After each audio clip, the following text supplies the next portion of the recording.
नमस्कार, आदाब, अस्सलाम वालेकुम। खैरियत से होंगे आप सब लोग, ऐसा होप करते हैं। तो इतिहास गवाह है दोस्तों कि जिस चीज़ को भी, जिस इंसान को भी जितना दबाया जाएगा वो उतना उभर के बाहर आएगा। तो आज एक बार फिर से हिंदुस्तान के कानून को, हिंदुस्तान की एजेंसियों को मोदी जी ने ताक पे लगा दिया है, आज मनीष सिसोदिया जी की अरेस्ट करके। मैं आपको यहाँ से बताना चाहूँगा कि हिंदुस्तान के अंदर एजुकेशन के अंदर आज तक के हिस्ट्री में इससे बेस्ट काम ना हुआ है कभी, और ना शायद कभी आगे होगा। मनीष जी ने वो काम दिल्ली के अंदर करके दिखाया, जिसको देख के जो अरविंद केजरीवाल जी का मॉडल था, मनीष जी की मेहनत थी, उस मेहनत को देख के बीजेपी घबरा गई है कि अब हिंदुस्तान के अंदर गरीबों के बच्चे पढ़ने लगेंगे, और अगर वो पढ़ लिख गए तो बीजेपी को जो है दरकिनार कर देंगे, क्योंकि बीजेपी एक अनपढ़ों की पार्टी है। अनपढ़ लोग चला रहे हैं इसको, अनपढ़ लोग कुर्सियों पे बैठे हुए हैं, और अनपढ़ता ही एक ऐसी चीज है कि जो आदमी को कुछ भी करने के लिए तैयार कर देती है, जो बीजेपी करवाती रहती है टाइम टू टाइम, वो आप सब लोगों को पता है। तो कहीं ये लोग पढ़ लिख के, गरीबों के बच्चे पढ़ लिख के कहीं अच्छा रोजगार ना कर लें, हमारे हिंदुस्तान को आगे ना ले लें, कुछ अच्छा काम हिंदुस्तान के अंदर ना हो जाए, इसकी ताक में रख के इन्होंने हमारे आज वहां पर जो है मनीष सिसोदिया जी को अरेस्ट किया है, और उनके ऊपर एक मैं कहूँगा अहमकाना इस तरीके का एक एलिगेशन जो फाइल किया है एजेंसियों के द्वारा भी। मैं एजेंसियों से बात करना चाहूँगा कि भाई क्या सीबीआई तब मरी हुई थी, तब सीबीआई नहीं जिंदा थी जब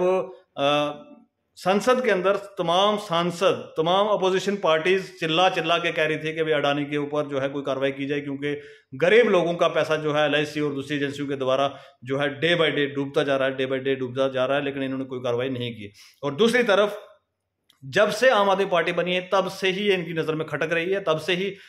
डिफरेंट टाइम्स पर इन्होंने क्या किया कि भी लोगों को उठा उठा के जेलों में ले गए हैं, लोगों को उठा उठा के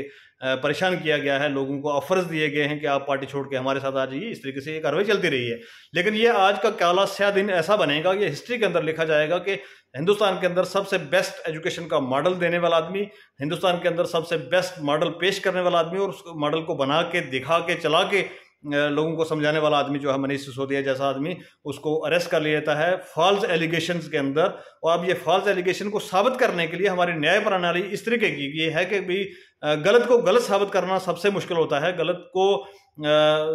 सही तो गवर्नमेंटें मिलकर साबित कर देती हैं, लेकिन गलत को गलत साबित करने के लिए हमें कई साल लग जाते हैं। जिस तरीके से हमारे, आपको याद होगा कि हमारे पहले जो हेल्थ के मिनिस्टर थे दिल्ली के अंदर, जिन्होंने हेल्थ का बहुत अच्छा काम किया, हमारे वहाँ पर मोहल्ला क्लिनिक्स बने, वहां पर नए डॉक्टरों की अपॉइंटमेंट्स हुई, लोगों को आसानी हो गई। तो वो ना बर्दाश्त हो जैसे हुआ, तो उन्होंने हमारे हेल्थ मिनिस्टर को उठा के अंदर डाल दिया। अब जबकि कोई उनके ऊपर एलिगेशन साबित नहीं हो रहा है, इतनी बार कोर्ट भी फटकार लगा चुका है, इतना सारा कुछ कर चुका है, लेकिन टाइम जो वेस्ट हो गया है, उनको अंदर बैठा के टाइम वेस्ट जो करवा दिया गया है वो भारतीय जनता पार्टी की तरफ से, तो कितना नुकसान जो है एक आम आदमी का और एक दिल्ली के रहने वाले निवासी का हुआ है, ये आप लोग समझ सकते हैं। इसके साथ साथ मैं बताता चलूँ कि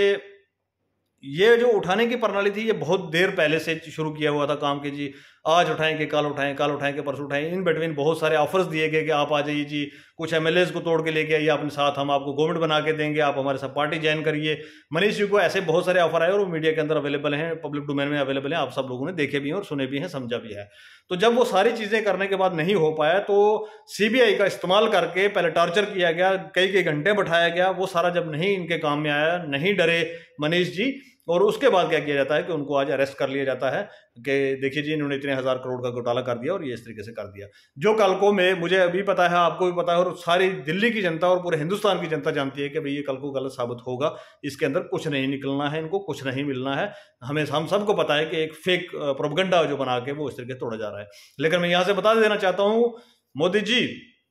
मैं बता देना चाहता हूँ आपको कि आप जो ये कर रहे हो बहुत गलत कर रहे हो, पावर का नाजायज इस्तेमाल कर रहे हो आप लोग, और ये पावर हमेशा जिंदगी में हर किसी के पास नहीं रहती है, लेकिन जिस दिन आप कुर्सी से उतरोगे तो आपका हशर भी जो है वो उसी तरीके से होगा कि जैसे हिटलर का हुआ था। ये हिटलर शाही जो 2014 से लेकर आज तक चलाई जा रही है, आप अपोजिशन को इस तरीके से खत्म करोगे कि भाई अपोजिशन के ऊपर फॉल्स एलिगेशंस लगा के, फॉल्स ये चीजें लगा के, उनको अरेस्ट करके जेल भर के, तो ये इस तरीके से थमने वाला नहीं है। तो दूसरी तरफ से मैं खुश इसलिए हूं कि जितना भी आम आदमी पार्टी को दबाया जा रहा है, जितना आप दबाओगे हम उतना उभर के बाहर आएंगे, और इंशाल्लाह इससे डबल ट्रिपल ताकत के साथ उभर के आएंगे। अभी हमारी 2 स्टेटों के अंदर सरकार है, 2024 आने दीजिए, आपको कुर्सी से उतार के भी भगाएंगे। ये जनता जो है यहाँ की देख रही है और समझ रही है चीजों को, कौन कहाँ पर क्या कर रहा है। हमारी 2 स्टेटों के अंदर सरकार है, पंजाब के अंदर और दिल्ली के अंदर। दिल्ली का मॉडल, पंजाब का मॉडल आप देख लीजिए, लोगों को इलेक्ट्रिसिटी फ्री है, पानी फ्री है, हेल्थ की सारी सर्विसेज फ्री हैं, एजुकेशन के ऊपर इस लेवल तक का काम किया जा रहा है कि हिंदुस्तान के अंदर इससे पहले नहीं हुआ था।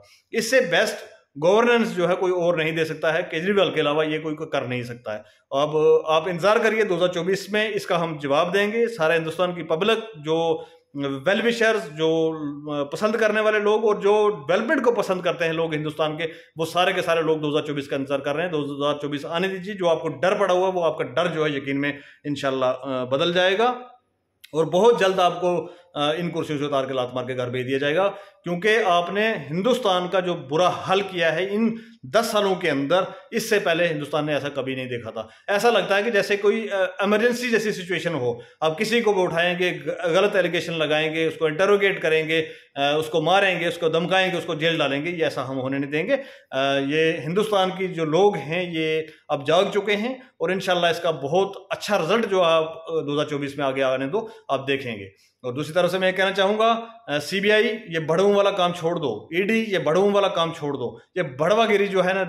गवर्नमेंटें तो आती जाती रहेंगी, लेकिन ये ऑर्गेनाइजेशनें थी जिन ऑर्गेनाइजेशनों की लोगों की नजरों में एक इज्जत थी, उस इज्जत को आई रोडों पे जो है रुलाया जा रहा है। बहुत अफसोस की बात है। बहुत बहुत शुक्रिया।